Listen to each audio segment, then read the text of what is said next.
Hello friends, വണ്ടി Maruti Swift ആണ്. Swift ഡീസലാണ്.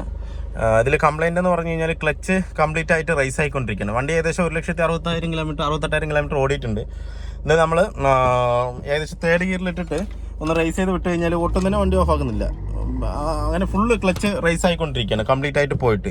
അതുപോലെ തന്നെ നമ്മൾ റണ്ണിങ്ങിൽ ഒരു 80 പോകില്ല. ഒരു സെക്കൻഡ് ഗിയർ തേർഡ് ഗിയർ ഇട്ടൊക്കെ വലിപ്പിച്ച് കഴിഞ്ഞാൽ ഒരു 40-60 പോയിട്ട് പിന്നെ എഞ്ചിൻ മാത്രം റൈസ് ആയിക്കൊണ്ടിരിക്കണം. അത്രത്തോളം ക്ലച്ച് ഇതിനകത്ത് പോയിട്ടുണ്ട്. എന്തായാലും ഞാനിത് അഴിച്ചിട്ട് ഞാൻ കാണിച്ചു തരാം ഇതിൻ്റെ എത്രത്തോളം ഇതിനകത്ത് ക്ലച്ച് കംപ്ലൈൻ്റ് ഉള്ളതെന്ന് ഞാൻ അഴിച്ചിട്ട് ഞാൻ കാണിച്ചു തരാം. നമ്മളിപ്പോൾ ഗിയർ ബോക്സ് അഴിച്ച് പുറത്തിട്ടിട്ടുണ്ട്.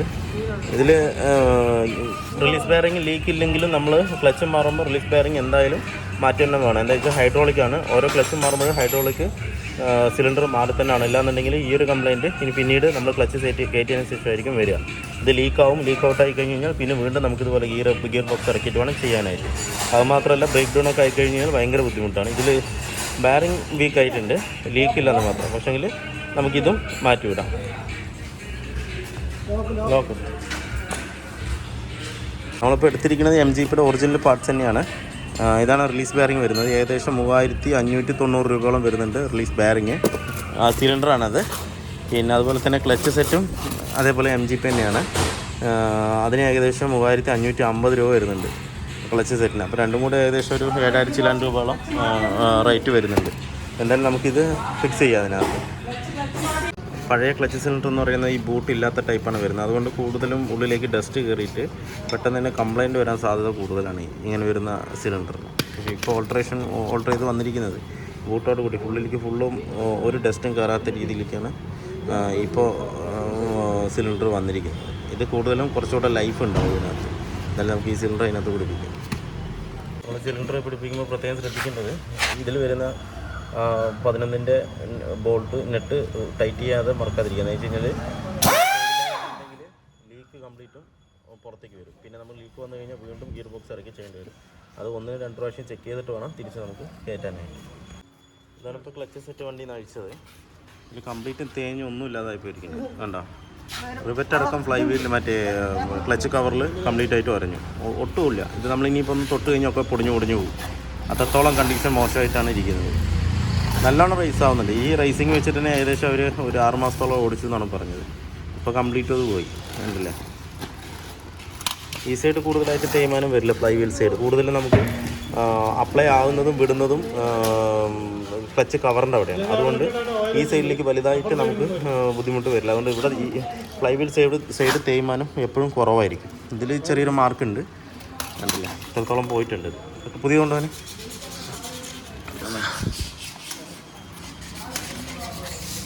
ഇതാണ് നമുക്ക് പുതിയ ക്ലച്ച് സെറ്റ് വരുന്നത്. ഒറിജിനൽ തന്നെയാണ്. ഒറിജിനൽ വാല്യൂടെയാണ് വരുന്നത്.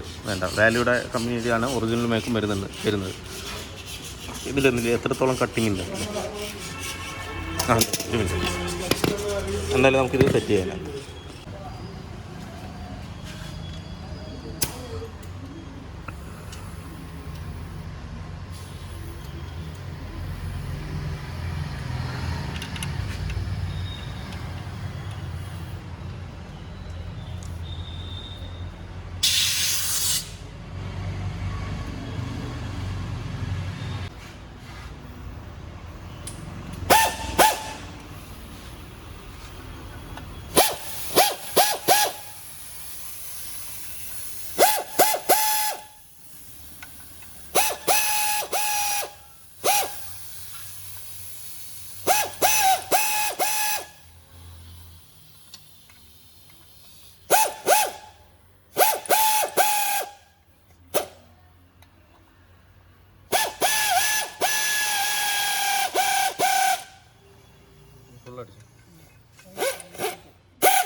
അപ്പോൾ നമ്മുടെ സ്വിഫ്റ്റിൻ്റെ വീഡിയോ ഫുള്ള് കംപ്ലീറ്റ് ആയിട്ടുണ്ട്. ഇതിലിപ്പോൾ നമ്മൾ ചെയ്തത് ക്ലച്ച് സെറ്റ് മാറിയതാണ്. ക്ലച്ച് സെറ്റും അതിൻ്റെ റിലീസ് ബെയറിങ്ങും, പിന്നെ അതുപോലെ തന്നെ ഗിയർ ഓയിലും ഭയങ്കര മോശമായിരുന്നു. അപ്പോൾ ആ ഗിയർ ഓയിലും നമ്മളിതിനകത്ത് ചേഞ്ച് ആക്കിയിട്ടുണ്ട്.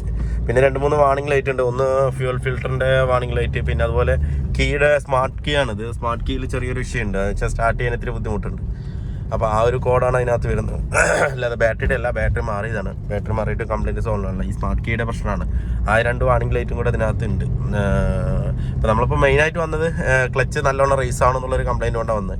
ഈ ക്ലച്ച് റേസ് ആകുമ്പോൾ മൈലേജ് നല്ലോണം ഷോർട്ടാവും. ഏകദേശം 18, 19, 20 റേഞ്ചിലൊക്കെ സ്വിഫ്റ്റ് ഡിസൈറിനൊക്കെ ഡീസൽ വണ്ടിക്കൊക്കെ കിട്ടണം മൈലേജ്. അപ്പോൾ ക്ലച്ച് കംപ്ലീറ്റ് ആയിട്ട് പോയി കഴിഞ്ഞാൽ ഏകദേശം ഒരു 13, 14 ആ റേഞ്ചൊക്കെ വരുള്ളൂ. എന്താ വെച്ച് കഴിഞ്ഞാൽ നമ്മൾ ഈ കാല് കൊടുക്കുന്നതിനനുസരിച്ചുള്ള പെർഫോമൻസ് അതിനകത്ത് വണ്ടിക്കകത്ത് കിട്ടില്ല. വണ്ടി നീങ്ങില്ല. വണ്ടി ഇങ്ങനെ പോകുന്നുള്ളൂ. എഞ്ചിൻ കിടന്ന് കറങ്ങും, ഓന്ന് പറഞ്ഞ് കറങ്ങും, പക്ഷെ വണ്ടി നീങ്ങില്ല. എന്താണെന്ന് വെച്ച് കഴിഞ്ഞാൽ എഞ്ചിൻ്റെ പവറും ഈ ഗിയർ ബോക്സിലേക്ക് ട്രാൻസ്ഫർ ചെയ്യുന്നത് ഈ ക്ലച്ച് സെറ്റ് വഴിയാണ്. ആ ക്ലച്ച് സെറ്റ് സ്ലിപ്പായി കഴിഞ്ഞ് കഴിഞ്ഞാൽ ഒരിക്കലും എഞ്ചിൻ്റെ അതേ ടോർക്ക് ഗിയർ ബോക്സിലേക്ക് എത്തില്ല. നമ്മൾ കാല് കൊടുക്കുന്നത് എഞ്ചിൻ പറഞ്ഞ് കറങ്ങും. ആ ഇടയിലുള്ള ആ ക്ലച്ചിൻ്റെ ഭാഗം സ്ലിപ്പായിക്കൊണ്ടിരിക്കും. ഏറ്റവും മെയിൻ ഭാഗമാണ് എഞ്ചിനും ഗിയർ ബോക്സും തമ്മിൽ ബന്ധിപ്പിക്കുന്ന ഭാഗമാണ് ഈ ക്ലച്ച് സെറ്റ് എന്ന് പറയുന്നത്. ആ ക്ലച്ച് സെറ്റ് എപ്പോഴും പക്കയായിരിക്കണം. പക്കയായിരുന്നാൽ തന്നെ എഞ്ചിന് കൊടുക്കുന്ന അതേ പെർഫോമൻസ് നമുക്ക് വീലിലേക്ക് കിട്ടുള്ളൂ, ഡ്രൈവിലേക്ക് കിട്ടുള്ളൂ. അത് മാത്രമല്ല മൈലേജ് നല്ല രീതിക്ക് നമുക്ക് കിട്ടുള്ളൂ. അല്ലാത്ത പക്ഷം ഒരു പൊടിക്ക് സ്ലിപ്പായി കഴിഞ്ഞാലും നമുക്ക് മൈലേജ് നല്ലോണം ഡ്രോപ്പ് ആകും. അതുപോലെ തന്നെ പുള്ളിങ്ങും ഉണ്ടാവില്ല. പുള്ളിങ്ങിൻ്റെ മെയിൻ പ്രശ്നം ഈ ക്ലച്ച് സെറ്റാണ്. നമ്മൾ പല ആൾക്കാരും മൈലേജ് ഷോട്ട് എന്ന് പറഞ്ഞിട്ട് വരും. ഇപ്പോഴത്തെ പെട്രോളിൻ്റെ ചെറിയൊരു മൈലേജ് ഷോർട്ടേജ് ഉണ്ട്. പക്ഷേങ്കിൽ പല വണ്ടികളും ഡീസൽ വണ്ടി ആയിക്കോട്ടെ, ഇനിയിപ്പോൾ എന്താണെന്നുണ്ടെങ്കിലും മൈലേജ് ഷോട്ട് എന്ന് പറഞ്ഞിട്ട് ഒരുപാട് കസ്റ്റമർ വരാറുണ്ട്. നമ്മൾ നോക്കുമ്പോൾ അതിൻ്റെ ക്ലച്ച് കംപ്ലീറ്റ് ആയിട്ട് പോയിരിക്കുകയാണ്. അപ്പോൾ ആ കസ്റ്റമർക്ക് അറിയില്ല അത് കറക്റ്റായിട്ട്. നമ്മളിങ്ങനെ ഓടിച്ചു പോകുന്ന ആൾക്കാർക്ക് ഇങ്ങനെ ഓടിച്ച് പോകുന്നല്ലാതെ ഈ ക്ലച്ച് കംപ്ലൈൻ്റ് ആണോ അല്ലാന്നുണ്ടെങ്കിൽ എന്തുകൊണ്ടാണെന്നുള്ള കാര്യം അവർക്ക് കറക്റ്റ് അറിയില്ല. നല്ലവണ്ണം പോകുമ്പോൾ തന്നെ അറിയുള്ളൂ. എഞ്ചിൻ കിടന്ന് എന്ന് പറയുന്നത് വണ്ടി നീങ്ങില്ല എന്നുള്ള രീതിക്ക് നല്ലവണ്ണം പോയാൽ മാത്രമേ അവർക്ക് അറിയുള്ളൂ. ഇല്ലാത്ത പക്ഷം അവർക്ക് അറിയില്ല. മനസ്സിലായില്ല? അപ്പോൾ നമ്മൾ ഗാരേജിൽ കൊണ്ടുവരുമ്പോൾ ആദ്യം നോക്കുന്നത് ക്ലച്ചാണ്.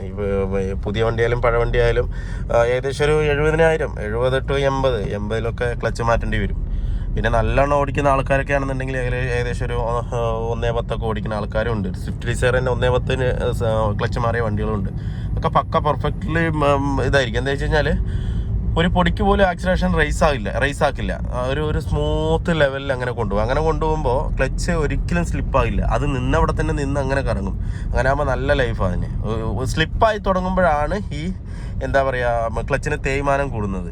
സ്ലിപ്പായി തുടങ്ങുക എന്ന് പറഞ്ഞു കഴിഞ്ഞാൽ നമ്മൾ ഈ 3rd ഗിയറിലിട്ട് 2nd ഗിയറിലിട്ട് നല്ലോണം വലിപ്പിക്കുമല്ലോ. അതുപോലെ കയറ്റങ്ങൾ അങ്ങനെ വരുമ്പോഴൊക്കെ ഒരിക്കൽ സ്ലിപ്പായി കഴിഞ്ഞാൽ പിന്നെ അത് സ്ലിപ്പായിക്കൊണ്ടിരിക്കും. അതുകൊണ്ടാണ്. ഇപ്പോൾ വണ്ടി ഓക്കെയാണ്. ഇപ്പോൾ ക്ലച്ചാണെന്നുണ്ടെങ്കിലും നമുക്ക് ഭയങ്കര സ്മൂത്താണ്. ആക്സിലേഷൻ പെഡൽ ചവിട്ടുന്ന അതേ ഒരു ഫീലിംഗ് തന്നെയാണ് ക്ലച്ചിനകത്ത് കിട്ടുന്നത്. അത്രയും സ്മൂത്ത് ഉണ്ട്. അതുപോലെ തന്നെ നല്ല പുള്ളിങ്ങും ഉണ്ട്. നല്ല സ്മൂത്ത് ഡ്രൈവിംഗ് ആണ്. എപ്പോഴും നമ്മൾ ക്ലച്ച് മാറിക്കഴിഞ്ഞാൽ റഫ് റോട്ടിൽ ഓടിച്ച് നോക്കുക തന്നെ വേണം. എന്താ വെച്ച് കഴിഞ്ഞാൽ പല സാധനങ്ങൾ അഴിക്കുന്നതാണ്. ഡ്രൈവ് ഷാഫ്റ്റ് തൊട്ട് 2 വീല് കംപ്ലീറ്റ് അഴിച്ച് ഗിയർ ബോക്സ് ഇറക്കിയിട്ടാണ് നമ്മൾ ചെയ്യുന്നത്. അതുകൊണ്ട് ചിലപ്പോൾ സൗണ്ടുകൾ വരാൻ സാധ്യതയുണ്ട്. അത് കംപ്ലീറ്റ് നമ്മൾ റഫ് റോട്ടിൽ ഓടിച്ച് കൺഫേം ആക്കിയിട്ട് വേണം കസ്റ്റമർക്ക് കൊടുക്കാനായിട്ട്. ഇപ്പോൾ ഞാൻ റഫ് റോട്ടിൽ ഓടിച്ചു, മെയിൻ റോട്ടിൽ ഓടിക്കണം. കുഴപ്പമൊന്നുമില്ല, വണ്ടി ഓക്കെയാണ്. അതുപോലെ തന്നെ നല്ല പുള്ളിങ്ങും ഉണ്ട് ഇപ്പോൾ. അപ്പോൾ വീഡിയോ എല്ലാവർക്കും ഇഷ്ടമായാലൊന്ന് ലൈക്ക് ചെയ്യുക, ഷെയർ ചെയ്യുക, അതുപോലെ തന്നെ സബ്സ്ക്രൈബ് ചെയ്യാതെ വീഡിയോ കാണുന്നെങ്കിൽ ഒന്ന് സബ്സ്ക്രൈബ് ചെയ്ത് സപ്പോർട്ട് ചെയ്യുക. അപ്പോൾ മറ്റൊരു വീഡിയോയിലേക്ക് കാണുന്നവരെ എല്ലാവർക്കും ബൈ.